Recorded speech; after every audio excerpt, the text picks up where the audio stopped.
이게 다 엄마 때문이야. 엄마가 하도 죽는 소리 하길래 없는 돈 끌어모아 빚 갚아줬더니 나 지금 시댁에서 쫓겨나게 생겼다고. 엄마 인생은 그렇다 쳐도 내 인생까지 이렇게 망쳐야 속이 시원해? 정말이니, 은영아. 엄마가 정말 미안하구나. 그땐 너무 막막하고 앞이 캄캄해서 떠오르는 사람이 너밖에 없었단다. 엄마가 뭐가 미안해? 아, 너, 그 빚이 도대체 누구 때문에 생긴 건지 벌써 까먹었어? 내년 허영심에 명품 사주고 유학 보내느라 엄마 아빠 평생 일군 집까지 다 날리고 길바닥에 나앉게 된 거 아니냐고. 그래서 뭐? 잘나가는 딸한테 그 정도도 못해줘? 엄마 아빠만 보면 하도 구질구질해서 내가 시부모님 뵐 면목이 없고 얼마나 부끄러운 줄 알아? 교양 없지, 돈 없지, 내세울 게 도대체 뭐가 있어? 이렇게 내 인생에 방해만 될 거면 당장 인연 끊어. 다신 보지 말자고. 뭐? 인연을 끊자고. 안녕하세요. 오늘 여러분께 들려드릴 사연은 금쪽같이 키운 딸에게 전 재산을 다 주고도 처참하게 배신당하고 결국 그 딸을 파멸로 몰아넣을 수밖에 없었던 한 어머니, 김미옥 씨의 너무나도 기구하고 가슴 아픈 사연입니다. 대체 이 모녀에게 어떤 비극적인 일들이 있었던 걸까요? 지금부터 그 가슴 아픈 이야기를 시작하도록 하겠습니다. 제 이름은 김미옥, 60을 훌쩍 넘긴 평범한 여성입니다. 17 꽃다운 나이에 무작정 서울로 상경의 허름한 식당에서 허드레실부터 시작했고, 그 식당 손님이었던 지금의 남편을 만나 20살 어린 나이에 결혼을 했습니다. 남편은 작은 식품 공장에서 일했고, 넉넉지 않은 형편에 저도 식당 일을 놓지 않고 악착같이 맞벌이를 하며 아이들 밥은 굶기지 않을 정도로 겨우겨우 살아왔습니다. 저는 아침 일찍부터 밤늦게까지 식당 일에 매달렸고, 남편은 주로 야간 근무를 하다 보니 정작 소중한 우리 아이들에게 제대로 된 관심과 사랑을 줄 겨를이 없었습니다. 한 달 생활비며 빠듯한 월세를 감당하기에는 턱없이 부족한 벌이라 정말 잠자는 시간까지 줄여가며 바쁘게 살아야 했습니다. 지금 생각해도 가장 가슴 아프고 미안했던 건 아이들 소풍이며 운동회, 심지어 그 중요한 졸업식 때조차 식당 문을 쉴 수 없어 단 한 번도 참석하지 못했던 것입니다. 그게 항상 마음 한구석에 무거운 짐처럼 남아 있습니다. 그러면서 자연스레 아이들과의 소중한 추억도 끈끈한 유대감도 거의 쌓이지 못했고, 아이들 역시 부모의 따뜻한 정을 제대로 느끼지 못하고 자란 듯해 늘 미안한 마음뿐이었습니다. 그럼에도 불구하고 없는 형편에도 아이들 뒷바라지만큼은 남부럽지 않게 해주려고 정말 최선을 다했습니다. 비싼 학원도 보내주고 용돈도 모자라지 않게 챙겨주려고 노력했죠. 식당에서 일한다고 손님들에게 온갖 무시를 당하고 어디 가서 제대로 기 한 번 못 펴는 제 자신이 너무나 초라하고 한심해서 자식들만큼은 좋은 대학 나와 번듯한 전문적인 직업을 가져 저처럼 천대받으며 살지 않기를 간절히 바랐습니다. 아들 정수는 어릴 때부터 말수가 적고 다소 무뚝뚝한 편이었지만 여동생 은영이에게만큼은 정말 끔찍했습니다. 제가 식당 일로 퇴근이 늦을 때면 어린 동생 밥을 챙겨 먹이고 세수까지 시켜줄 정도로 살뜰하게 돌봐주었죠. 딸 은영이도 그런 오빠를 유난히 잘 따랐고 유독 서로에 대한 애착이 강한 남매였습니다. 하지만 아들 정수는 점점 커가면서 어릴 때의 그 순하고 착했던 모습은 온데간데 없이 사라져 버렸습니다. 중고등학교 시절 질 나쁜 친구들과 어울려 다니면서 학교 생활에 적응하지 못하고 방황을 거듭했습니다. 그런 아들을 지켜보는 제 속은 정말 까맣게 타들어 가는 것 같았습니다. 정수야, 오늘 담임 선생님한테 전화 왔더라. 너 한 번만 더 무단 결석하면 퇴학시킨다고 하시더라. 아무리 그래도 고3인데 졸업은 해야 할 거 아니니? 내가 퇴학을 당하든 말든 엄마가 무슨 상관인데? 갑자기 왜 나한테 관심 있는 척하는데? 너, 이 자식. 엄마한테 그게 무슨 버르장머리 없는 말투야. 너희들 공부시키고 먹여 살리느라 1년 365일 하루도 제대로 쉬지 못하고 식당에서 뼈 빠지게 일한 엄마한테 무슨 상관이냐니. 돈만 벌어다 주면 그게 부모예요? 날 이렇게 삐뚤어지게 만든 건 결국 엄마 아빠 두 분이라고요. 초등학교 운동회 날, 나 혼자 운동장 구석에서 울면서 김밥 먹었던 거 아시기나 하세요? 우리 가족 다 같이 놀이동산 한번 제대로 가본 적 있냐고요. 어릴 때 기억이라고는 아무것도 없다고요. 부모 사랑 제대로 못 받고 자란 내가 이렇게 되는 거 당연한 거 아니냐고요. 아들 정수는 가슴 깊숙이 쌓여있던 부모에 대한 원망과 울분을 한꺼번에 토해냈습니다. 그런 아들을 보는 제 마음은 정말 칼로 찢어지는 듯 괴롭고 아팠습니다. 아들에게 제발 고등학교 졸업만이라도 하자고 눈물로 부탁했고, 정수는 마지못해 제 말을 들어주어 겨우 고등학교 졸업장은 받을 수 있었습니다. 하지만 군대를 제대한 후에도 별다른 직업 없이 이리저리 공사장을 전전하며 막노동으로 하루하루를 살았고, 30 중반이 되도록 이렇다 할 야망도 없이 무기력한 삶을 살고 있었습니다. 그런 반면, 딸 은영이는 저희 부부의 제대로 된 보살핌을 많이 받지 못했음에도 불구하고 엄마 아빠가 얼마나 힘들게 고생하는지 일찍부터 철이 들어 알았습니다.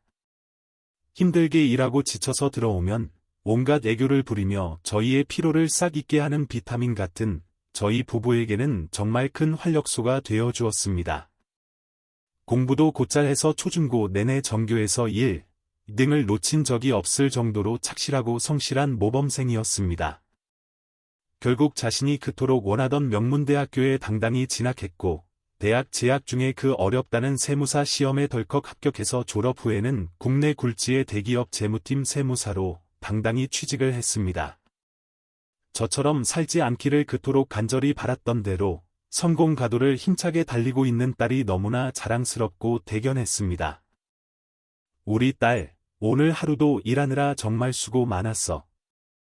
엄마가 너 좋아하는 잡채 맛있게 해놨으니까 얼른 씻고 와서 밥 먹자. 엄마, 나 오늘 너무 피곤해서 입맛이 하나도 없어. 그냥 일찍 좀 쉴래. 조금이라도 먹지. 너 혹시 어디 아픈 거 아니니? 얼굴이 왜 그렇게 해숙해졌어? 아니야. 요즘 그냥 일이 너무 많아서 스트레스 때문에 그런가 봐. 취직한 지 6개월쯤 된 후부터였을까요? 처음 일을 시작했을 때의 그 생기 넘치고 밝았던 모습은 어디 가고 딸의 얼굴이 점점 어두워지고 말수도 줄어들어 걱정이 되었습니다. 그런데 곧 제가 우려하던 일이 현실로 터지고 말았습니다. 하나뿐인 딸애가 갑자기 회사에 사직서를 낸 겁니다. 아니, 왜 멀쩡히 잘 다니던 그 좋은 회사를 갑자기 그만둔 거야? 아직 1년도 채 안 됐는데 대체 이유가 뭐냐고. 내가 정말 어떻게든 참고 견뎌보려고 했는데 도저히 이 회사는 나랑 안 맞아. 다들 지 잘났다고 사람들 무시나 하고 이런 폐쇄적인 조직은 더 이상 발전이 없어. 내가 배울 점이 단 하나도 없는데 뭐하러 아까운 시간 낭비하면서까지 다녀야 해? 세상에. 다들 힘들게 회사 다니면서 참고 일하는 거야. 세상에 처음부터 쉽고 편한 일이 어디 있니? 엄마 아빠는 그냥 단순 노동을 하니까 우리처럼 머리 쓰면서 치열하게 일하는 사람들 고충을 잘 모르는 거라고. 제가 아무리 힘들다고 설명해도 엄마 아빠는 어차피 이해 못 하시잖아요. 아무리 그래도 회사에 적응 못해서 사표 썼다는 게 말이 된다고 생각하니? 내가 무슨 어린애도 아니고 엄마가 그 얘기를 곧이곧대로 믿으라는 거야. 너 혹시 회사에서 무슨 사고 치고 잘린 거 아니야? 내가 무슨 사고를 쳤다고 그런 억측을 해. 내가 그동안 회사에서 얼마나 힘들었는지 엄마 아빠는 단 한 번이라도 궁금해하기나 했어. 다들 그냥 대기업 다니는 잘난 세무사 딸이라는 내 타이틀이 좋았던 거겠지. 그래서 지금 내가 그만두니까 그렇게 안달복달하는 거 아니냐고. 유난히 야망이 높고 매사에 똑 부러지던 딸이 그렇게 간절히 원하던 최고의 회사에 들어갔는데 이렇게 쉽게 사표를 냈다는 게 저도 사실 도무지 믿어지지가 않았습니다. 뭔가 차마 말할 수 없는 깊은 사정이 있나 보다 하고 그냥 더 이상 묻지 않고 넘기기로 했습니다. 딸은 퇴사하자마자 바로 새로운 일자리를 알아보는 듯 했습니다. 방에 틀어박혀 여러 지인들에게 쉴 새 없이 연락을 해서 취직 자리를 알아보는 것 같았습니다. 하지만 생각처럼 쉽지 않은지 깊은 한숨을 내쉬는 딸의 모습을 보니 안쓰럽고 마음이 아팠습니다. 그러던 어느 날 집으로 우편물이 하나 도착했고 그것이 저와 제 딸 사이에 일어나게 될 끔찍한 비극의 시작이 될 거라는 것을 그때는 정말 꿈에도 상상하지 못했습니다. 우편물은 딸 은영이 앞으로 온 내용 증명이었습니다. 종이를 든 제 손이 부들부들 떨리고 심장이 바닥으로 쿵 내려앉는 듯 했습니다. 내용 증명이라고. 은영아, 이거 혹시 누가 널 고소라도 한 거야? 아, 그거. 별거 아니에요, 엄마. 신경 안 쓰셔도 돼요. 은영아, 무슨 힘든 일 있으면 우리한테 먼저 솔직하게 말하고 같이 상의를 해야지. 도대체 무슨 일인지 엄마 아빠한테 말해봐. 엄마 아빠는 다 이해할 수 있어. 맞아, 은영아. 아무 잘못도 없는 너 괴롭히는 사람 있으면 이 오빠가 절대로 가만 안 둬. 우린 내 편이니까 어서 무슨 사연인지 말해봐. 딸이 쉽사리 입을 열기를 망설이자 우리 부부와 아들은 더욱더 다그쳤습니다. 딸은 동공이 심하게 흔들리면서 쉽게 말을 꺼내지 못하고 한참을 망설였습니다. 그러곤 갑자기 눈물을 주르륵 흘리며 들려준 이야기는 실로 충격적이었습니다. 사실 회사 그만둔 이유 다 거짓말이었어요. 우리 부서에 남자 사수가 한 명 있는데 절 유난히 잘 챙겨주고 일적으로도 제가 많이 의지했었어요. 그 사람의 다정다감하고 헌신적인 모습에 저도 모르게 그만 푹 빠지게 되었고 결국 회사 사람들 몰래 비밀 연애를 했어요. 아니, 직장 동료끼리 사귈 수도 있는 거지. 그게 뭐가 그렇게 큰 문제라고 회사를 그만둬? 아니, 그게 사실 그 사람 유부남이었어요. 저도 처음엔 정말 몰랐었어요. 유부남이라는 말을 제가 잘못 들은 건 아닌지 귀를 의심하며 다시 되물었습니다.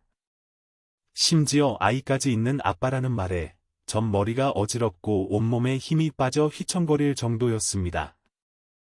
회사 사람들 몰래 비밀 연애를 하다 결국 그 남자 부인에게 들키게 되었고 격분한 그 여자가 회사 익명 게시판에 모든 사실을 폭로하면서 걷잡을 수 없이 소문이 다 퍼졌고 어쩔 수 없이 회사를 그만두게 되었던 겁니다. 그것도 모자라 상관녀로 지목되어 위자료 청구 소송까지 당하게 된 것이었습니다. 버젓이 가정이 있는 그런 파렴치한 놈이 앞길이 창창한 내 딸한테 일부러 접근해서 널 갖고 놀았다는 거냐. 내가 뭐가 그렇게 모자라서 그런 천하의 나쁜 놈을 만난 거냐고. 아빠. 제발 그 사람 욕하지 마세요. 제가 그 사람한테 깊이 빠져든 건 그 사람이 절 너무나 편안하게 해주는 그 포근함 때문이었어요. 늘 일 때문에 바빴던 엄마 아빠한테서는 단 한 번도 받아보지 못했던 그 따뜻하고 안락한 사랑이 제가 얼마나 그리웠는지 아세요? 제대로 된 사랑 한 번 받아본 적 없으니 옳게 사랑하는 법도 모르는 거 아니냐고요. 결국 이게 다 엄마 아빠 탓이라고요. 딸은 자신의 명백한 잘못을 마치 저와 남편의 탓인 양 원망을 퍼부었습니다. 언제나 엘리트 코스만을 밟으며 탄탄대로를 걷던 자신에게 상간녀라는 치욕적인 오점이 남겨진 것을 딸은 도저히 견디지 못했을 겁니다. 그래서 그 믿을 수 없는 현실을 우리에게 원망으로 돌리면서까지라도 어떻게든 회피하려고 했던 것이겠지요. 너무나 속상하고 애지중지 키운 딸이 저를 이토록 실망시킨 허탈감에 딸을 도저히 용서할 수 없었지만 그 파렴치한 유부남을 향한 사랑만큼은 진심이었다고 오열하는 딸의 모습이 너무나 애처롭고 불쌍했습니다. 결국 딸을 대신해 저희 부부가 평생을 아끼고 모아왔던 적금 통장을 깨서 거액의 위자료를 겨우 지급했고, 일은 다행히 잘 마무리되었습니다. 그렇게 몇 달의 시간이 흐른 어느 날, 딸이 조심스럽게 제 방에 들어와 할 말이 있다고 했습니다. 엄마, 그동안 쉬면서 이런저런 생각도 많이 하고, 예전에 같이 일했던 선배들도 많이 만나서 상의도 하고 고민을 정말 많이 해봤는데, 내가 직접 세무사 사무실을 차릴까 아는 선배도 강남 쪽에서 개인 세무사 사무실을 오픈했는데, 그쪽이 법원 근처라 정말 일이 많고 잘 된다고 하더라고. 엄마가 나 사업 자금 좀 대주면 안 돼? 하지만 강남에 사무실을 낼 정도로 우리 집 형편이 안 되는 건 너도 잘 알지 않니? 그래서 나도 이 얘기를 엄마 아빠한테 해야 되나 정말 많이 고민했어. 근데 그동안 너무 자괴감도 많이 들고, 앞으로 내가 제대로 된 사회생활을 다시 할 수 있을까 너무 많이 겁이 났었어. 이렇게 주저앉아 살면 안 되겠다 싶어서 겨우 정신 차렸고, 이제 내 사업하면서 정말 정신 똑바로 차리고 열심히 살자고 굳게 마음먹었어. 나 정말 새 사람으로 다시 살 수 있게. 엄마가 아빠 좀 잘 설득해줘. 나 이 일 꼭 한번 제대로 해보고 싶어. 딸의 간곡하고 절실한 부탁에 며칠 동안 남편과 깊은 고민을 했습니다. 딸이 그 끔찍했던 상간녀 소송의 트라우마를 하루빨리 잊기 위해 자신의 사업에 몰두하며 새 출발하고 싶어 한다고 남편을 어렵게 설득시켰고, 결국 제 뜻대로 하기로 했습니다. 지금 살고 있는 작은 빌라를 처분하고 더 작은 전셋집으로 이사를 갔습니다. 그 돈으로는 턱없이 모자라 결국 은행에서 큰 돈을 대출까지 받았습니다. 저희 부부가 평생을 모은 돈과 빚까지 내서 마련해준 그 큰 돈으로 딸은 대한민국에서 가장 땅값이 비싸다는 강남 한복판에 꽤 크고 번듯한 개인 세무사 사무실을 차렸습니다. 딸은 마치 물 만난 고기처럼 다시 예전의 생기를 찾아 일에 매진하면서 진심으로 행복해하는 듯 보였습니다. 하지만 딸에게 이렇게까지 무리해서 빚을 내면서까지 지원을 해주고 나니 아들 정수에게 너무나 미안한 마음이 들었습니다. 변변한 직업 없이 지방을 떠돌며 건설 현장에서 막노동을 하는 아들이 늘 마음에 걸렸습니다. 일이 바빠서 자주는 못 오고 한 달에 한두 번 정도는 집에 찾아왔습니다. 올 때마다 아들 녀석 손에는 값비싼 소고기며 홍삼, 한약, 영양제까지 잔뜩 선물이 들려 있었습니다. 아유, 뭘 이런 걸 이렇게 많이 사와? 그 돈 아껴서 너 결혼 자금이나 모으지. 에이, 이거 얼마나 한다고 그래. 내가 이렇게 직접 힘들게 몸으로 일하는 일을 하다 보니까 엄마 아버지가 우리 먹여 살리려고 과거에 얼마나 힘들게 돈 버셨을까, 그걸 이제야 조금 알겠더라고. 그것도 모르고 어릴 땐 엄마 아버지 원망도 참 많이 했었는데 왜 그랬는지 지금은 너무 후회돼. 지금은 이 세상 누구보다 엄마 아버지를 존경하고 또 감사하게 생각해. 엄마도 혹시 힘든 거 있으면 나한테 다 말해. 이제 내가 아들이잖아. 우리 아들, 언제 이렇게 철이 다 들었어? 엄마 아빠는 항상 내 걱정뿐이야. 혹시 일하다 다치지는 않을지, 밥은 제대로 챙겨 먹고 다니는지 궁금해서 전화하고 싶어도 내가 힘들게 일하고 있어서 전화받기 힘들까봐 제대로 연락도 잘 못하겠더라고. 이렇게 한 번씩 내 건강한 얼굴 보면 안심이 돼. 앞으로 자주 좀 얼굴 보여줘, 아들. 아들은 우리 부부에게는 세상 그 무엇과도 바꿀 수 없는 든든한 울타리 같은 존재입니다. 딸은 제법 사업을 잘 운영했고, 그러면서 자연스레 접근하는 남자들도 많아졌습니다. 하지만 딸은 지난번의 아픈 경험 때문인지 아무 남자나 함부로 만나지 않고 매우 신중한 태도를 보였습니다. 결국 얼마 후 지인의 소개로 대대로 의사 집안이라는 유명 성형외과 의사를 만나 교제 끝에 결혼을 결심하게 되었습니다. 딸이 결혼한다고 했을 때 엄청난 부잣집의 교육 수준도 높은 좋은 집안이라는 게 물론 좋기도 했지만 한편으로는 우리 집 형편과 너무나 큰 차이가 나서 내심 걱정도 많이 되었습니다. 아니나 다를까 상견례 자리에서 제 우려는 곧바로 현실이 되었습니다. 혼사라는 게 양가 집안끼리 어느 정도 격이 맞아야 하지 않겠어요? 저희 집안은 대대로 다들 의사라는 건 잘 아실 테고. 사돈께서는 어떤 일을 하시는지요? 네. 저는 작은 식품 공장에서 평생을 일하고 있습니다. 그 월급으로 저희 네 식구 먹고 사는 데는 큰 지장 없었습니다. 아니, 공장을 직접 운영하시는 게 아니라 이 연세에 아직도 공장에서 남의 밑에서 일을 하신다고요. 은영아, 너는 왜 아버님 직업에 대해 나한테 미리 제대로 얘기를 안 했니? 아, 그게 죄송해요, 어머님. 안사돈은 얼굴을 노골적으로 찡그리며 몹시 언짢은 표정을 지었습니다. 딸은 어쩔 줄 몰라 하며 시어머니의 비위를 맞추느라 안절부절 못하더군요. 그럼 안사부인께서는 전업주부시겠군요? 아니요. 남편 혼자 벌어서는 도저히 생활이 안 돼서 아주 오래전부터 식당에서 일을 하고 있습니다. 공장에 식당까지. 저는 은영이가 능력 있는 세무사라 당연히 친정이 어느 정도 경제력이 있는 줄로만 알았더니만 이거 참. 결혼을 이제 와서 물을 수도 없고 애 딸은 식당 일을 하는 제가 몹시 부끄러운지 고개를 푹 숙이고 얼굴이 벌겋게 달아올라 있었습니다. 곧이어 식사가 차려졌는데 난생 처음 보는 고급 스테이크였습니다. 이런 서양 음식은 정말 처음 먹어보는 터라 나이프와 포크를 사용하는 게 영 어색하고 서툴렀습니다. 장모님, 칼을 오른손에 쥐시고 포크를 왼손에 잡으셔야죠. 아, 그래요? 고맙네, 박서방. 내가 이런 건 정말 처음 먹어봐서 영. 허허. 엄마.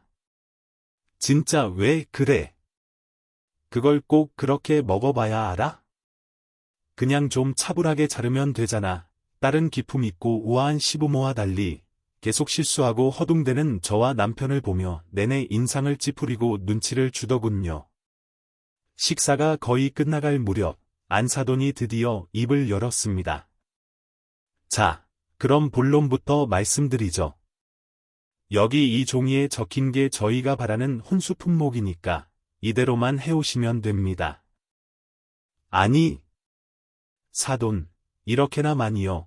안사돈이 건넨 종이에는 일가 친척들 이름과 함께 집집마다 보내야 할 고가의 가전제품과 시계, 보석 등의 항목이 빼곡하게 적혀 있었습니다. 또한 사돈 댁에서 신혼집인 아파트를 장만해주는 대신 신혼집에 드릴 모든 가전제품과 고급 가구, 사위가 탈 외제차, 그리고 사돈댁 식구들 명품 정장과 예물까지. 어림잡아도 수억 원은 좋기 넘어 보였습니다. 가진 재산이라고는 겨우 자가 빌라 한 채가 전부인데 저 많은 혼수를 대체 어떻게 다 준비해야 할지 눈앞이 캄캄하고 막막했습니다. 집으로 돌아와 딸과 이 문제에 대해 상의를 했습니다. 딸도 많이 놀란 듯 표정이 어둡고 침울했습니다. 엄마, 나 우리 집처럼 이렇게 구질구질하게 가난하게 살고 싶지 않아. 내 인생을 지금보다 훨씬 더 업그레이드 시킬 수 있는 유일한 방법은 결국 좋은 집안으로 시집가는 것밖에 없어. 그래서 나 정말 죽어라 공부했고 진짜 열심히 살아서 이만한 자리까지 겨우 올라온 거라고. 나도 내가 정말 염치 없다는 거 잘 아는데. 엄마, 나 마지막으로 딱 한 번만 더 도와줘. 나 현우씨 정말 진심으로 사랑하고 결혼해서 시부모님 사랑 듬뿍 받으면서 행복하게 잘 살고 싶어. 애 딸의 눈에 그렁그렁 눈물이 맺히는 걸 보니 제 마음이 또 한없이 약해졌습니다. 딸이 저렇게까지 간절히 원하는데 부모로서 뭔들 못 해주겠어요. 저와 남편은 며칠 밤낮을 고민한 끝에 결국 마지막 남은 전세 보증금까지 빼서 딸의 혼수 준비와 결혼 비용으로 모두 써버렸고 저희는 결국 허름한 월세방으로 이사를 가게 되었습니다. 다행히 딸의 결혼 생활은 겉으로 보기에는 순탄해 보였습니다. 하지만 결혼식 이후 딸은 친정에는 아예 발길을 뚝 끊었고 전화 연락도 잘 되지 않았습니다. 그러던 어느 날 딸이 전화를 받더니 시댁과 남편이 집안 수준 차이로 딸이 친정과 왕래하는 걸 몹시 싫어한다며 앞으로는 자주 연락하지 말라고 아주 퉁명스럽게 말하고는 일방적으로 전화를 끊어버리더군요. 물론 서운하고 괘씸한 마음도 컸지만 딸이 그 엄청난 부잣집 시댁에서 적응하고 잘 살아가려면 얼마나 힘들까 이해하려고 애썼습니다. 딸이 운영하던 세무사 사무실과 사위의 성형외과 병원이 모두 잘 되어서 딸이 그토록 간절히 원하던 풍족하고 화려한 상류층의 삶을 살게 된 듯 보였습니다. 모든 것이 그럭저럭 순탄하게 흘러가는 듯 보였는데 불행은 정말 예고 없이 순식간에 찾아왔습니다. 남편이 공장에서 일을 하다가 불의의 사고로 그만 한쪽 다리를 잃게 되어 평생 장애를 안고 살아가야 하는 신세가 된 겁니다. 더 이상 일을 할 수 없게 되었고 결국 저 혼자 외벌이를 하면서 경제적으로 너무나 힘들어지게 되었습니다. 설상가상으로 예전에 딸 세무사 사무실을 차려주면서 은행에서 빌렸던 대출금 상환마저 어려워져 정말 하루하루가 막막하고 절망적이었습니다. 지방에서 막노동으로 근근히 살아가는 아들에게 차마 이 힘든 상황을 말할 수도 없고 그나마 경제적으로 여유가 있는 딸에게 처음으로 어렵게 돈 얘기를 꺼냈습니다. 은영아, 내 아버지가 저렇게 되시고 나서 엄마 혼자 식당 일하면서 매달 꼬박꼬박 대출금 갚기가 너무너무 힘들구나. 내가 어떻게 좀 그 대출금이라도 좀 갚아줬으면 좋겠구나. 엄마 혼자 돈 버느라 힘든 거 나도 잘 아는데. 그래도 그만한 큰 돈을 갑자기 내 통장에서 빼려면 현우 씨한테 먼저 얘기를 해야 돼. 나 혼자서는 그 큰 돈을 마음대로 뺄 수가 없어. 근데 현우 씨한테는 내 사무실 친정집에서 대출받아서 마련했다는 얘기를 아직 안 했거든. 안 그래도 지금 시댁에서 우리 집이랑 자기네 집이랑 수준 차이 난다고 엄청 떨떠름해 하는데 이것까지 알게 되면 우리 집 완전 무시할 거라고. 나도 엄마 아빠가 시부모님한테 그런 푸대접 받는 거 정말 원치 않아. 그래서 못 도와줄 것 같아. 엄마, 정말 미안해. 미안하긴. 엄마가 괜히 너 곤란하게 만들었네. 괜찮아, 괜찮아. 엄마가 어떻게든 알아서 다 할게. 넌 박서방이랑 알콩달콩 잘 살면 돼. 딸이 진심으로 미안해하는 게 느껴졌고 저는 애써 웃으면서 괜찮다고 딸을 안심시켜 주었습니다. 하지만 딸이 저의 마지막 희망이었고 주변에 돈 빌릴 만한 곳은 이미 다 알아봤지만 모두 거절당한 터라 결국 해서는 안 될 삼금융 사채까지 쓰게 되었습니다. 빚을 갚으려다 오히려 빚이 눈덩이처럼 불어나서 저희 집 경제 상황은 정말 최악으로 치달았습니다.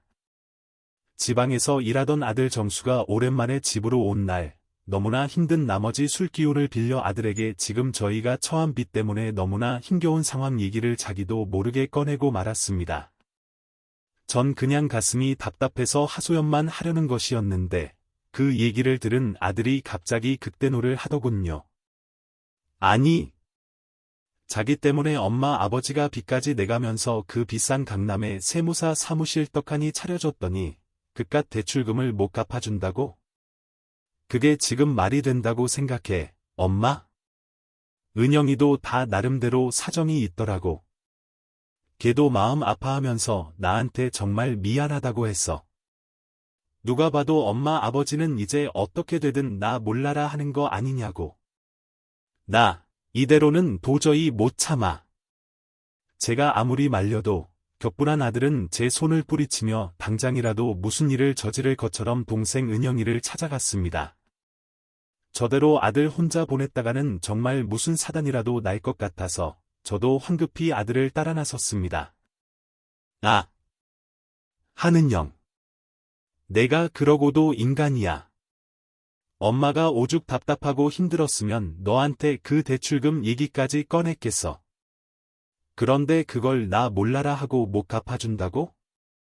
내가 그러고도 자식이야. 누가 나 몰라라 했다고 그래. 돈 관리는 남편이랑 같이 하고 있어서 내 마음대로 함부로 못 빼서 그런 거라고 했잖아. 그럼 매제한테 너 때문에 엄마 아버지가 대출받았으니까 이러저러해서 그 돈 우리가 갚아줘야 한다고 솔직하게 말하면 되는 거잖아. 넌 아예 시도조차 안 해보고 이제 너랑 상관없는 일이니까 엄마 아버지는 어떻게 되든 전혀 상관없다는 거 아니야. 안 그래도 엄마한테 미안해 죽겠는데 왜 오빠까지 나서서 사람을 이렇게 파렴치한으로 몰아세우는 거야. 그럼 오빠는 그동안 뭐 했는데? 엄마가 사채까지 쓸 정도로 그렇게 어려운데 오빠는 어떻게든 좀 도와줬어야 하는 거 아니냐고. 누가 뭐라 하니까 오빠가 더 나쁜 X이네. 뭐? 나쁜 X이라고. 딸과 아들은 서로에게 고성을 지르며 결국 큰 싸움이 벌어졌고 급기야 서로 의절하자며 고래고래 소리 지르면서 원수 보듯이 경멸하며 돌아섰습니다. 저 때문에 금쪽 같던 남매 사이마저 이렇게 갈라놓은 것 같아서 가슴을 치며 한없이 괴로워했습니다. 그렇게 일단락되는가 싶었는데 며칠 후 시댁에서 쫓겨나다시피 한 아들이 풀이 죽어 집으로 돌아오더군요. 어딜 갔다 왔냐고 조심스레 물으니 매제인 박서방을 만나고 왔다면서 그간의 얘기를 힘겹게 털어놓았습니다. 화를 참지 못한 아들이 결국 사위를 찾아가서 이 모든 사실을 다 털어놓았고 그 얘기를 들은 사위는 당신 친정, 정말 밑바닥까지 다 보여주는구려. 남들이 알까봐 창피해서 얼굴을 들고 다닐 수가 없소, 라며 고래고래 소리를 질렀다고 합니다. 결국 큰 싸움이 벌어졌고 그래도 아내인 딸을 사랑하는 사위가 한발 양보해서 제 대출금을 모두 갚아주는 조건으로 앞으로 친정과의 모든 인연을 끊을 것을 매몰차게 요구했다고 합니다. 딸도 결국 그 제안을 받아들이며 눈물을 하염없이 흘렸다고 하고요. 며칠 후 사위가 정말로 제 통장으로 밀린 대출금을 모두 보내주었고 너무나 고맙고 또 미안한 마음에 사위에게 전화를 걸었습니다. 박서방. 정말 자네 볼 면목이 없네. 장모님, 남들이 보면 딸을 부잣집에 시집 보내서 팔자 고치려고 시댁 돈 야금야금 뜯어낸다고 생각할 겁니다. 사실 저희 부모님도 지금 그런 생각하시면서 굉장히 언짢아하고 계세요. 그 불똥이 전부 다 은영이한테 고스란히 가고 있다고요. 지금 저희 부모님 겨우 참고 계시는데 이렇게 장모님까지 자꾸 전화하셔서 불난 집에 기름 붓는 격이라고요. 제가 은영이 진심으로 사랑하지 않았으면 이 큰돈 들이지도 않았을 겁니다. 은영이한테도 분명히 말했는데 앞으로 친정과 일절 왕래를 안 해야 저희 부모님도 더 이상 문제 삼지 않고 안심하시고 은영이한테도 더는 뭐라고 하지 않으실 거라고요. 자네 말뜻 충분히 알았네. 앞으로 은영이하고는 거리를 두고 지내도록 하겠네. 제가 너무 심하다고 생각하실 수 있습니다.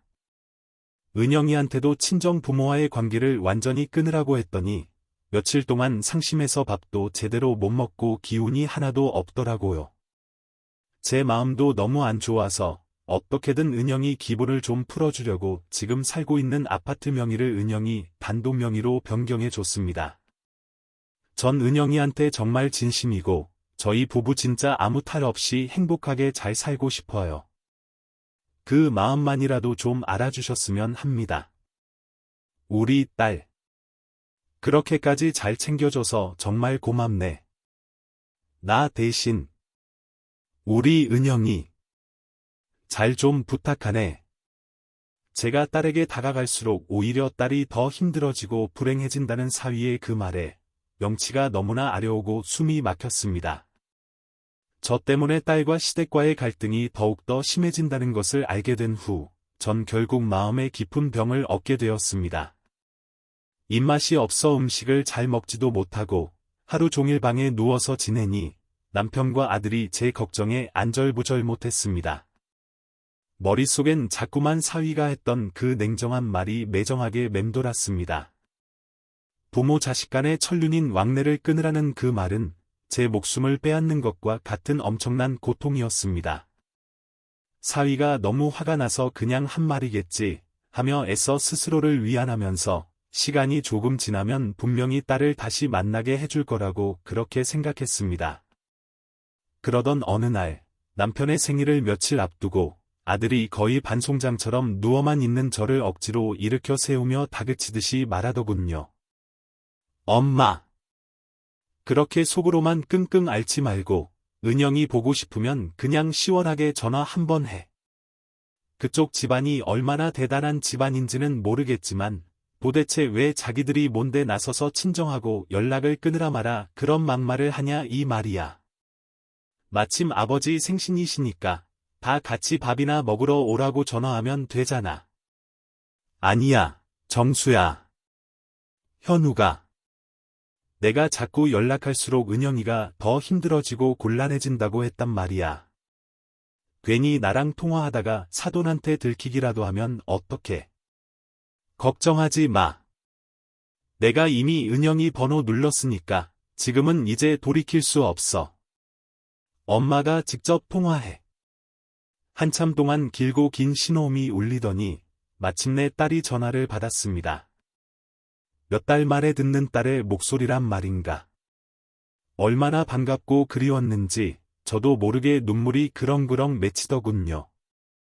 딸도 분명 제 전화를 애타게 기다리고 있었을 거고 틀림없이 기뻐할 줄 알았는데 예상과는 전혀 다른 너무나 차갑고 냉담한 반응을 보였습니다. 이번엔 또 얼마나 필요해서 전화한 거야? 은영아. 몇 달 만에 전화한 엄마한테. 그게 지금 무슨 말이니? 이게 다 엄마 때문이야. 엄마가 하도 죽는 소리 하고 돈 달라고 들볶길래 없는 돈 끌어모아서 빚 갚아줬더니 그 후로 나 지금 시댁에서 완전히 쫓겨나게 생겼다고. 시어머니가 우리 식구들한테 뭐라고 하는지 알아? 영화 기생충에 나오는 그 가족 같대. 이렇게 상식도 없고 염치도 없는 집안이랑은 처음부터 엮이지 말았어야 했다면서 나까지 남의 돈이나 탐내는 더러운 거머리처럼 쳐다본단 말이야. 엄마가 정말 미안하구나, 은영아. 그땐 엄마가 너무 막막하고 앞이 캄캄해서 정말 떠오르는 사람이 너밖에 없었단다. 바로 옆에서 이 모든 통화를 듣고 있던 아들 정수가 더 이상 참지 못하고 제 손에서 수화기를 거칠게 뺐으며 소리쳤습니다. 엄마가 뭐가 미안해. 아! 한은영. 너, 그 빚이 도대체 누구 때문에 생긴 건지 벌써 다 까먹었어? 내년 그 허영심의 명품 사주고 비싼 유학 보내느라 엄마 아버지가 평생 일군 집까지 다 날리고 길바닥에 나앉게 생긴 거 아니냐고. 그래서 뭐? 그렇게 잘나가는 딸한테 부모가 그 정도도 못해줘? 엄마 아빠만 보면 하도 구질구질해서 내가 시부모님 뵐 면목이 없고 얼마나 창피하고 부끄러운 줄 알아. 교양이라고는 눈꼽만큼도 없지, 돈도 한 푼 없지, 내세울 게 도대체 뭐가 있어. 왜 멀쩡한 오빠가 갑자기 현우 씨한테 그 대출금 얘기 꺼내서 사태를 이 지경으로까지 악화시켰냐고. 결국 이게 다 엄마랑 오빠 때문이라고. 이제 제발 나 좀 그만 내버려둬. 이렇게 내 인생의 걸림돌만 되고 방해만 할 거면 당장 인연 끊어. 다신 아는 척도 하지 말자고. 뭐? 인연을 끊자고. 인연을 끊자는 그 마지막 말이 제 가슴에 날카로운 비수처럼 깊숙이 꽂히면서 하늘이 무너져 내리는 것 같았습니다. 너무나 마음이 아프고 고통스러웠지만 그래도 딸을 사랑하니까. 딸이 원하는 대로 더 이상 연락하지도 만나자고도 안 하겠다고 힘겹게 말하며 전화를 끊었습니다. 제가 절망감에 낙담한 채 오열하고 있는 모습을 한참 동안 지켜보던 아들이 조용히 눈물을 훔치며 뭔가 큰 결심이라도 한 듯 제게 어렵게 말을 꺼냈습니다. 엄마. 이게 다 어쩌면 나 때문인 것 같아. 은영이가 엄마랑 이렇게 사이가 틀어진 것도. 어쩌면 내가 그때 은영이한테 너무 심한 말을 하고 화나게 해서 상황이 더 악화된 건지도 몰라. 내가 어떻게든 해결해 볼게. 우리 엄마, 소문난 딸 바보인데. 은영이 안 보고 평생 살 수 있겠어? 걱정 마, 엄마. 내가 은영이한테 그때 심하게 싸웠던 거 직접 찾아가서 무릎 꿇고 진심으로 사과해서 이번 아버지 생신 때는 꼭 좀 와달라고 간곡하게 부탁해 볼게. 저는 아무 말 없이 그저 울먹이는 아들의 넓은 등을 가만히 쓰다듬어 주었습니다. 아들은 그 길로 당장 딸이 일하는 세무사 사무실을 찾아가서 정말로 동생 앞에 무릎을 꿇고 지난번의 잘못을 빌며 진심으로 사과했다고 하더군요. 그런 오빠의 진심 어린 모습에 딸의 굳게 다퉜던 마음도 조금은 움직였는지 결국 사위와 같이 남편 생일에 오겠다고 약속했답니다. 딸이 온다는 그 소리를 듣자마자 며칠 동안 몸져 누워있던 제가 마치 아픈 게 말끔히 다 나은 듯 신기하게도 힘이 났습니다. 남편도 도저히 믿어지지 않는다는 표정이더군요. 진짜? 진짜 우리 은영이가 박서방이랑 같이 온다고 한 거 확실한 거지? 그럼요, 아버지. 아직 완전히 마음을 활짝 연 거는 아니지만 그래도 아버지 생신인데 당연히 가야지 하면서 꼭 온다고 약속했어요. 내 마음 같아서는 내 손으로 직접 맛있는 음식 잔뜩 해서 은영이랑 사위 배불리 먹이고 싶지만 지금 우리가 사는 이 월세 집이 너무 초라하고 볼품없어서 사위한테 우리 집 가난한 거 보여주면 은영이가 또 싫어할 거야. 정수야, 내가 좀 신경 써서 아주 고급스러운 식당 좀 예약해봐라. 알겠어요, 엄마. 은영이 위신도 팍팍 세워줄 수 있게 국내 최고 인류 호텔 레스토랑으로 예약할게요. 드디어 남편의 생일날이 되었습니다. 아침 일찍부터 현관문 벨이 울리며 커다란 택배가 도착해서 아들에게 물었습니다. 정수야, 이건 또 뭐니? 아버지 생신에 딱 맞게 도착했네요. 제가 그동안 막노동하면서 한 푼 두 푼 아껴서 모은 돈으로 최고급 안마의자 하나 샀어요. 엄마가 매일 밤 아버지 다리며 어깨 주물러 드리는 게 너무 마음이 아프더라고요. 이제 안마의자 있으면 정말 편하실 거예요. 아이고. 이거 엄청 비쌀 텐데. 정수야, 정말 고맙다. 우리는 너한테 해준 게 아무것도 없는데. 에이, 무슨 그런 말씀을 하세요. 제가 학창시절에 한참 삐뚤어져서 부모님 속 엄청 썩여드릴 때 두 분 다 저한테 싫은 소리 야단 한 번 안 치시고 끝까지 믿고 말없이 지켜봐 주셨잖아요. 그래서 제가 다시 정신 차리고 이렇게 사람 구실이라도 할 수 있게 된 거예요. 엄마, 아버지. 제가 워낙 무뚝뚝하고 속내도 잘 안 비치는 아들이라 그동안 서운했던 적 정말 많으셨죠? 오늘 아버지 생신 진심으로 축하드리고요. 그리고 드릴 말씀이 있는데 무슨 얘기길래 그렇게 뜸을 들여? 어서 말해봐. 엄마, 아버지. 사랑합니다. 아들에게서 난생 처음 들어보는 그 사랑합니다 라는 말에 저도 모르게 감정이 북받쳐 올라 눈물이 왈칵 쏟아졌습니다. 수백만 원짜리 최고급 안마의자보다 아들의 그 진심 어린 사랑합니다 라는 말 한마디가 우리 부부에게는 이 세상 그 무엇과도 바꿀 수 없는 최고의 생일 선물이었습니다. 왠지 오늘은 정말 좋은 일들이 많이 일어날 것 같은 예감이 들었습니다. 그날 저녁 아들이 예약한 최고급 호텔 레스토랑에 우리 가족이 먼저 도착했고 한껏 기대에 부풀어 딸 내외 부부를 기다렸습니다. 당연히 딸 내외 부부가 같이 올 줄 알았는데 어찌된 일인지 딸 혼자 굳은 표정으로 들어오더군요.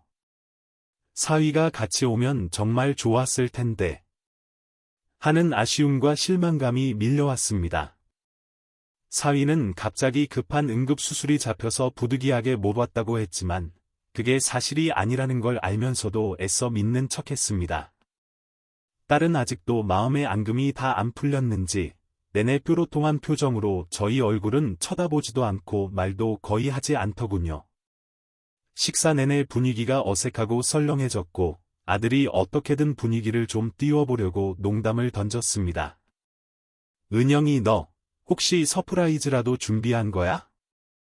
그만 뜸들이고 이제 아버지 생신 선물 공개하시지. 그러고 보니 아버지 생일이라고 했으니 당연히 선물을 정성껏 준비해 왔을 거라고 생각했는데 빈손으로 온 게 조금 의아하긴 했습니다. 에이, 그래도 현금 봉투라도 두둑하게 준비했겠지 하고 속으로 생각했습니다. 오빠, 제발 분위기 파악 좀 해. 나, 오빠가 그렇게 사정사정해서 그나마 겨우 얼굴 비추러 온 거 몰라? 내가 알아서 다 할 테니까 그만 좀 다그쳐, 제발. 아이고, 오빠가 너 보니까 너무 좋아서 그냥 농담 한번 한 거니까 너무 신경 쓰지 말고 어서 밥이나 먹자. 그렇게 불편하고 어색한 공기 속에서 힘겹게 식사가 끝나고 무거운 마음으로 호텔 밖으로 나왔습니다. 나, 이제 그만 갈게. 그리고 이거 별거 아니에요. 아빠, 생신 축하드려요. 그래? 뭘 또 이런 걸 다 준비했어? 고맙다, 딸아. 무덤덤하고 차가운 표정으로 딸이 남편에게 작은 봉투 하나를 툭 건네고는 부랴부랴 도망치듯이 택시를 잡아타고 가버렸습니다. 그럼 그렇지, 선물 대신 용돈 하시라고 돈 봉투를 두둑하게 준비했구나 싶어 그래도 기특한 마음이 들더군요. 남편도 전혀 예상치 못한 딸의 선물에 기분이 좋은지 흐뭇한 미소를 지으며 딸이 준 그 봉투를 외투 안주머니 깊숙한 곳에 소중히 집어넣었습니다. 집으로 돌아오자마자 저와 아들은 그 봉투 안이 너무나 궁금해서 같이 보자고 했지만 남편은 왠지 혼자 보겠다며 저희에게 절대 보여주지 않았습니다. 그날따라 유난히 피곤해서 일찍 잠자리에 들었다가 화장실이 가고 싶어서 새벽녘에 잠에서 깼습니다. 조용히 화장실 쪽으로 가는데 안방에서 희미하게 흐느끼는 소리가 들리더라고요. 깜짝 놀라서 방문을 살짝 열었는데 남편이 혼자 소리 죽여 울고 있었습니다. 여보. 왜 그래요? 지금 우는 거예요? 남편은 화들짝 놀라며 황급히 손에 든 것을 감추려고 했고 전 그게 아까 딸이 준 그 봉투라는 것을 금방 알 수 있었습니다. 이거 아까 은영이가 준 봉투잖아요.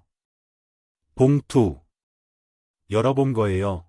전 남편 손에서 봉투를 빼앗아 떨리는 손으로 봉투 안에 있는 내용물을 확인했고 그걸 본 순간 그 자리에서 그대로 기절할 뻔했습니다.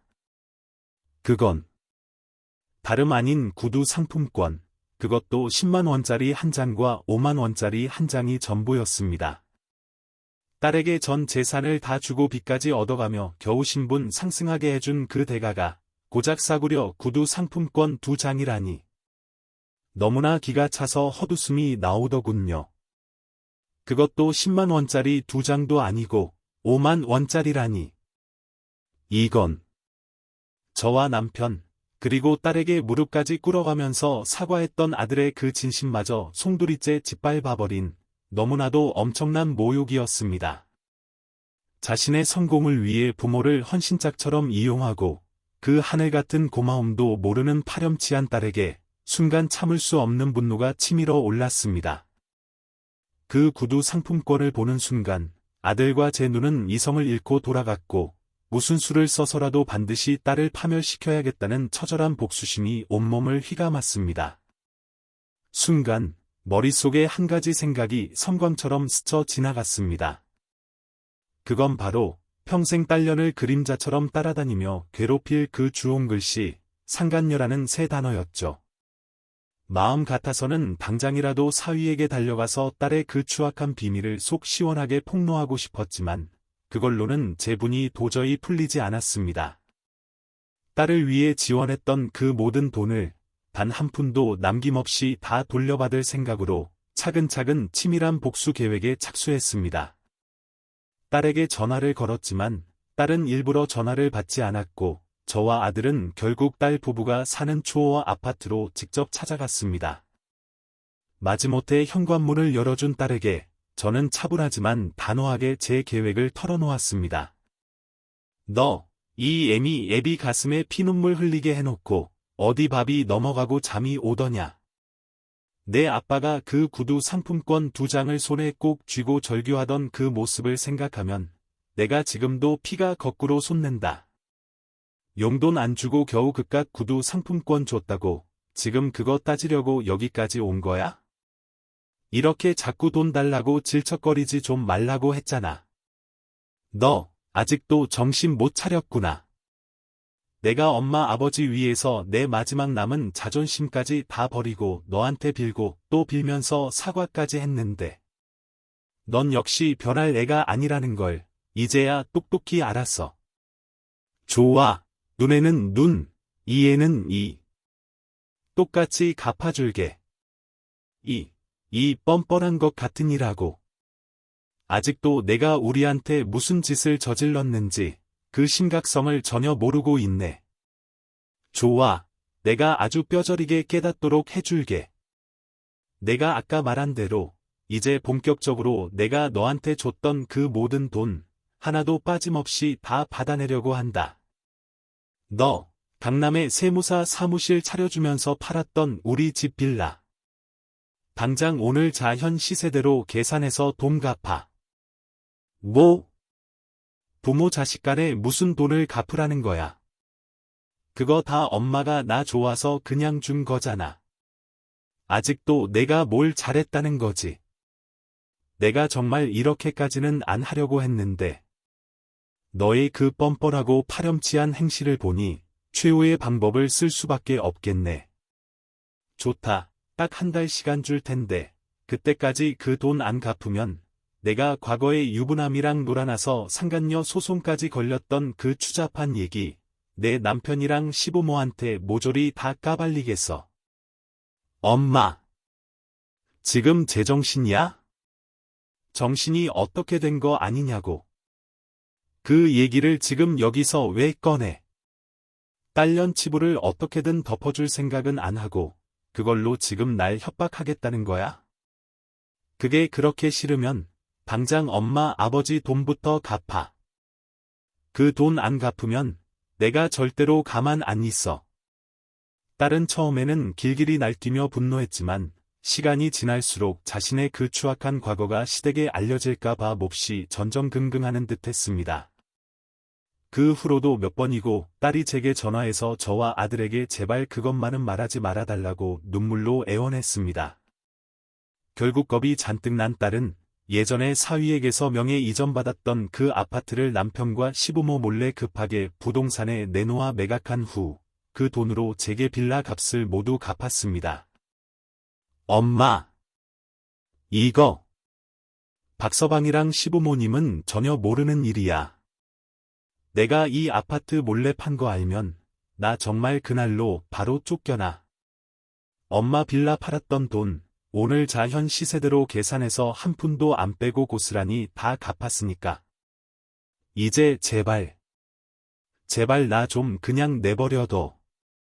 정말 간곡히 부탁이야. 딸은 울먹이며 통사정을 하며 이대로 모든 상황이 끝나기를 간절히 바라는 듯했습니다. 하지만 이건 이제 겨우 시작일 뿐이었고 본격적인 복수는 아직 한참이나 남아 있었습니다. 이제 모든 것을 끝낼 마지막 순간이 왔습니다. 딸년을 완벽하게 파멸로 치닫게 할 수 있는 최후의 보루는 바로 사돈댁의 딸의 그 추악한 비밀을 모조리 다 털어놓는 것이었습니다. 전 아들과 함께 굳은 결심을 하고 사돈댁을 찾았습니다. 사돈 내외는 갑작스러운 저희의 방문에 매우 냉담하고 불쾌한 표정으로 저와 아들을 쏘아보더군요. 사돈, 이렇게 갑자기 예고도 없이 찾아오시는 건 기본적인 예의가 아니라고 생각합니다만.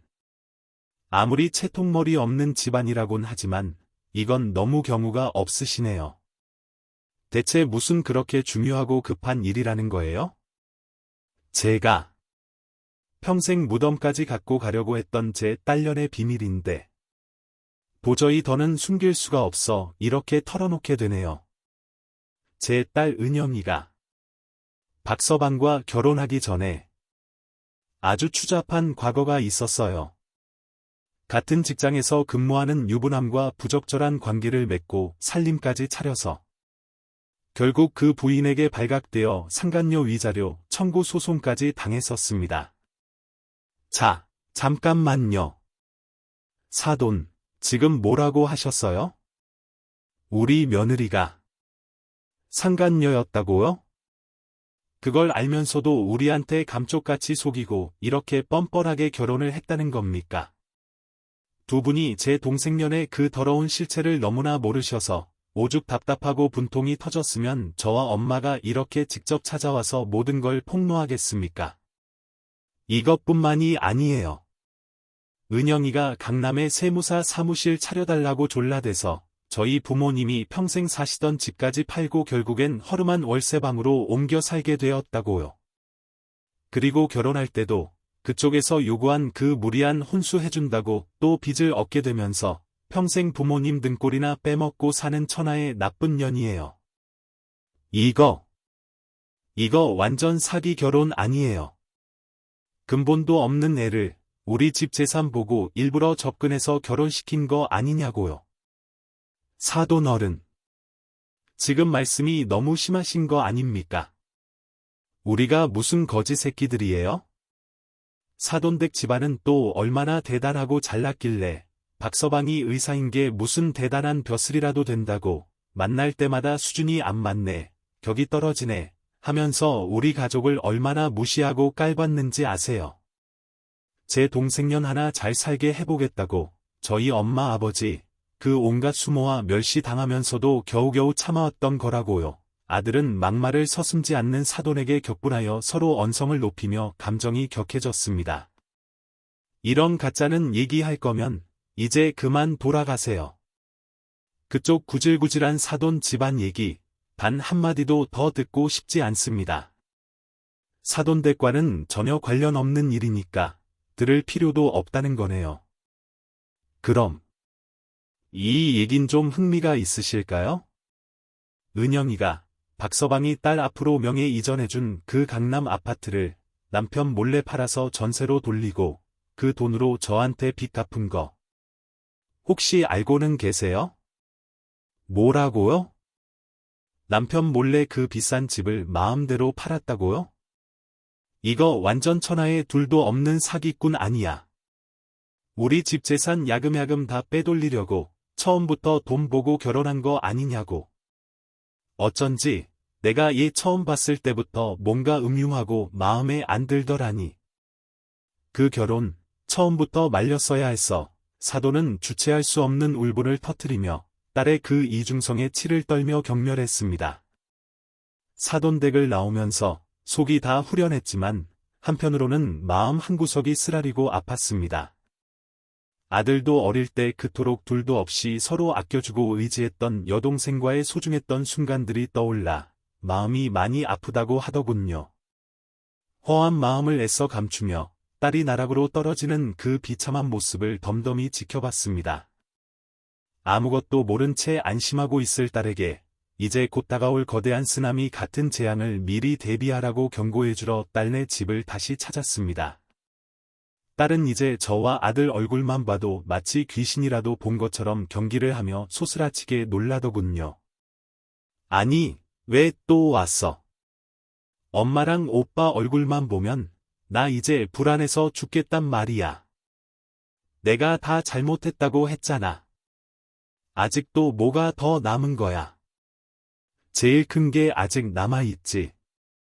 돈 몇 푼보다 훨씬 더 소중한 걸 넌 이제 곧 잃게 될 거야. 그거 경고해주러 일부러 왔어. 바로 그때 사돈댁 식구들이 숨을 헐떡이며 뛰어와 현관문을 거칠게 밀치며 집 안으로 들이닥쳤습니다. 문이 열린 채로 저와 아들은 복도에 가만히 서서 안에서 벌어지는 상황을 조용히 지켜봤습니다. 너! 현우랑 결혼하기 전에 유부남이랑 놀아나서 상간녀 소송까지 걸렸다면서. 어떻게 그걸 우리한테 감쪽같이 속이고 우리 집안에 발을 들여놓을 수가 있어. 어머님. 그걸 어떻게 아셨어요? 그렇게 남자 홀리는 재주가 아주 탁월해서 순진한 우리 현우한테 일부러 접근한 거였어? 언감생심, 너 같은 천박한 애가 어디 감히 우리 귀한 아들을 넘봐.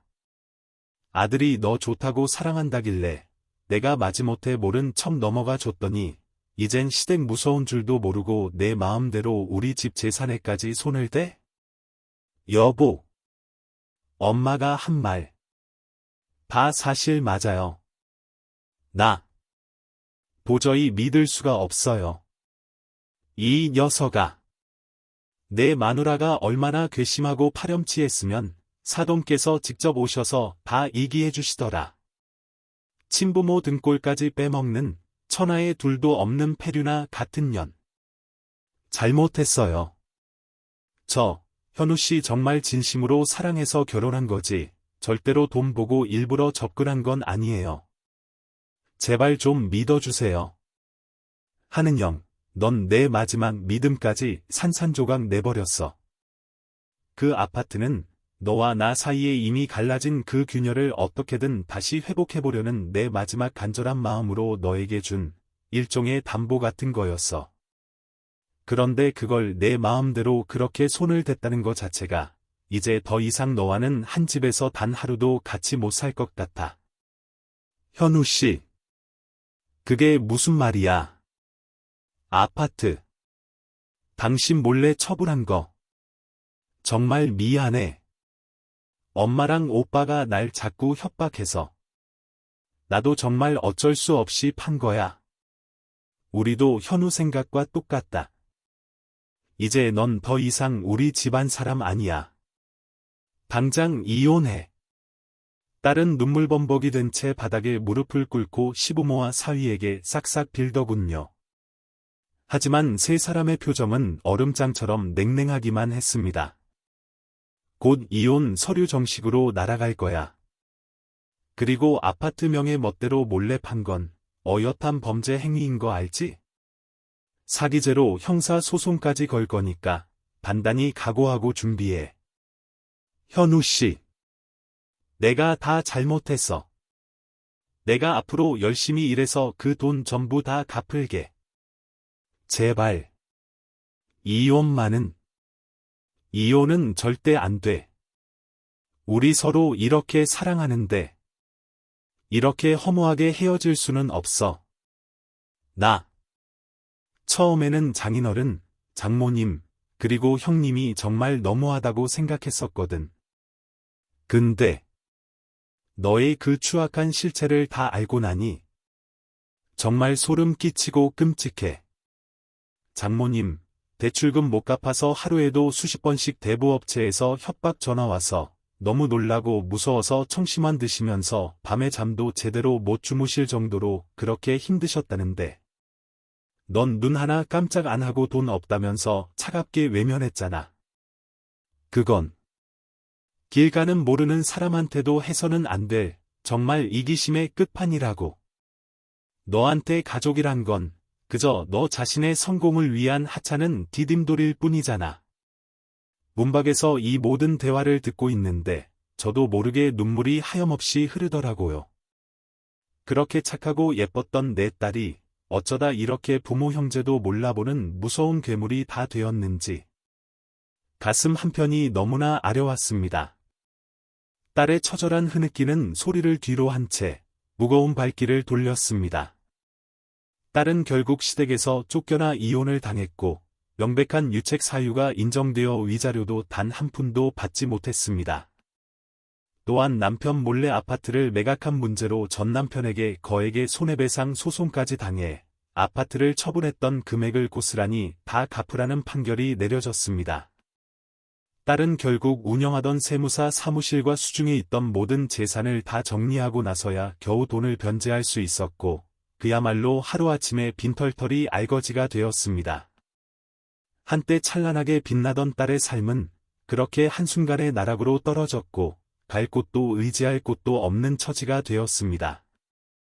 딸에게서 모든 돈을 다 돌려받은 후 남편이 휠체어를 타고도 이동이 편한 공기 좋고 조용한 시골에 작은 전원주택을 장만했습니다.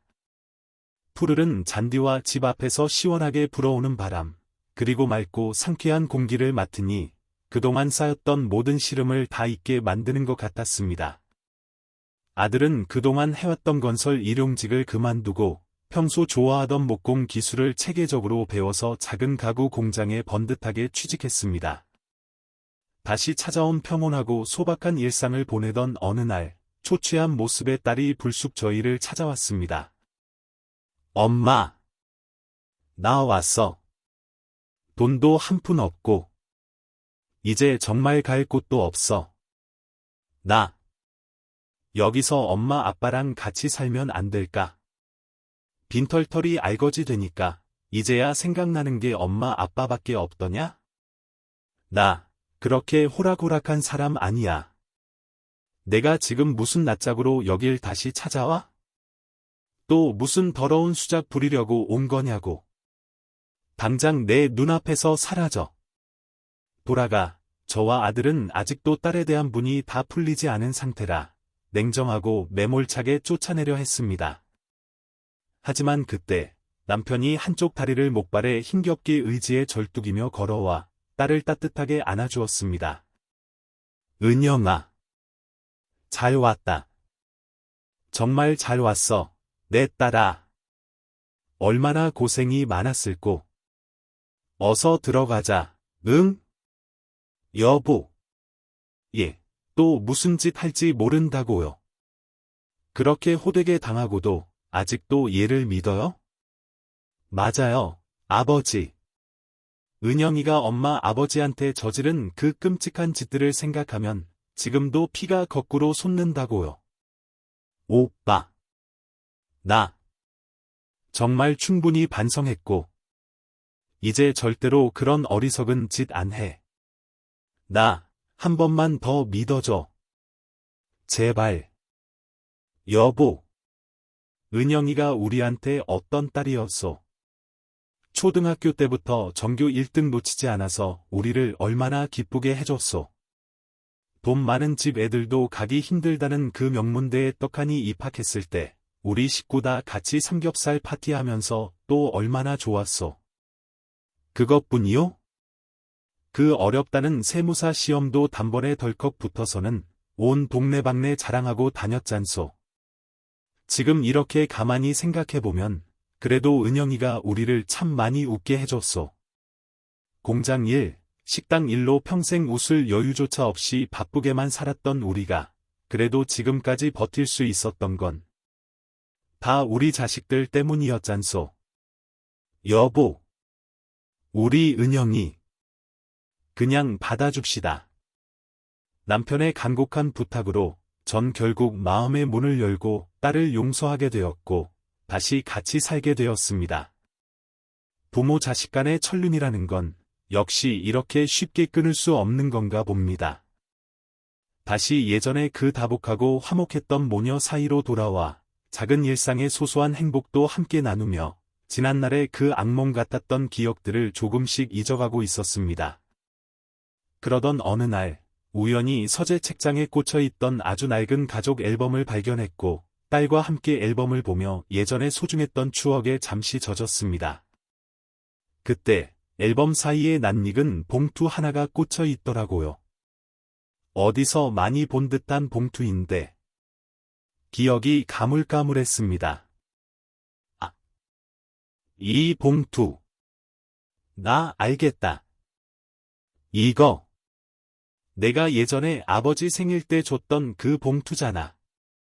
그런가? 하도 오래돼서 잘 기억이 안 나네. 내가 여기에 뭘 넣었더라. 애딸은 정말 까맣게 잊고 있었는지 무심한 표정으로 봉투를 열어보았습니다. 그 안에는 여전히 구두 상품권 10만 원짜리 한 장과 5만 원짜리 한 장이 그대로 들어 있었습니다. 딸은 그제야 모든 것이 생각났는지 너무나 민망하고 부끄러운지 고개를 들지 못하더군요. 이거 버려버리지. 아빠는 이걸 아직도 가지고 있었어. 내가 그때 정말 왜 그랬는지 지금 생각하면 너무 부끄럽고 죄송스러워. 맞아. 너 그때 정말 너무 심했어. 아빠 생신인데 빈손으로 덜렁 와서는 용돈도 아니고 그깟 구두 상품권 2장이 다 뭐야. 그러면서 무심코 구두 상품권의 뒷면을 본 딸은 갑자기 눈물을 왈칵 쏟아냈습니다. 거기에는 남편이 애절하고 슬픈 필체로 적은 짧은 글귀가 있었습니다. 10만 원짜리 상품권 뒷면에는 사랑하는 우리 딸이라고 적혀 있었고 5만 원짜리 상품권 뒷면에는 보고 싶다라고 쓰여 있었어요. 2장을 나란히 붙이고 읽은 딸은 떨리는 목소리로 힘겹게 읊조렸습니다. 사랑하는 우리 딸. 보고 싶. 애 딸은 오열하며 저를 깨 안았습니다. 엄마. 그동안 내게 아낌없이 줬던 부모님의 그 크신 사랑이 이제야 하나씩 또렷하게 떠올라.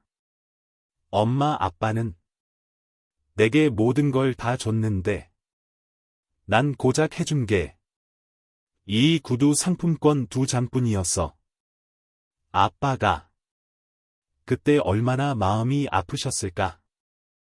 난 정말 딸 자격도 없어. 정말 미안해, 엄마. 아빠한테도 너무 죄송해. 내 아빠는 그 봉투를 혼자서만 보고 나랑 정수한테는 끝까지 안 보여주고 숨겼었어. 그리고 그날 늦은 밤에 혼자서 소리 죽여 우시더라고. 내 아빠 그렇게 서럽게 우는 건 엄마도 그때 처음 봤었어. 그걸 보는데 정말 심장이 덜컥 내려앉는 것 같더라. 아빠. 다리 다쳤을 때도 병원비 한 번 제대로 낸 적도 없고 제대로 들여다보지도 않았어. 아빠 마음도 그렇게 못 알아주고 나 같은 나쁜 딸은 정말 이 세상에 없을 거야. 남편은 가만히 서서 눈물 흘리는 딸의 얼굴을 그저 흐뭇하게 쳐다보더라고요. 그 표정에는 우리 딸, 그동안 마음고생 정말 많았다는 따뜻한 위로가 담겨져 있는 듯했습니다. 이 이야기가 재미있으셨나요? 여러분의 느낌과 생각을 댓글로 남겨주세요. 여러분의 의견이 정말 궁금해요. 좋아요, 구독, 알림 설정도 잊지 마세요. 여러분의 응원 하나하나가 이렇게 신기하고 감동적인 이야기를 계속 전할 수 있는 큰 힘이 됩니다.